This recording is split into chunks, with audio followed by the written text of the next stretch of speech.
Düzgün ve düz tutalım, düzgün tutalım.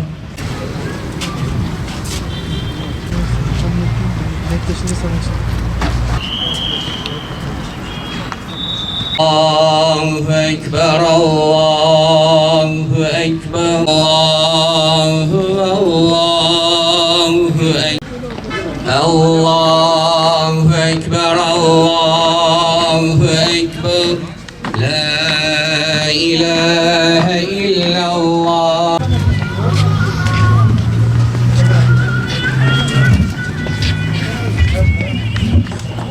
Allah rızası için El Fatiha. Böyle güzel bir günde Ramazan-ı Şerif ayında, bereketli bir ayda Cengiz kardeşimiz, aziz şehidimiz hain bir saldırı sonucu şehadet mertebesine ulaşmıştır. Cenab-ı Hak böyle bir lütuf ihsan eyledi. Rabbim makamını âli eylesin inşallah. Üstü şehadetinizi ve helalliğinizi istirham edeceğiz. Aziz şehidimizle alakalı olarak haklarınızı helal eder misiniz? Haklarınızı helal eder misiniz? Haklarınızı helal eder misiniz?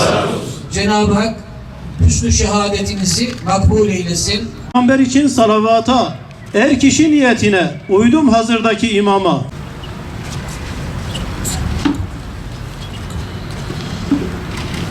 Allah.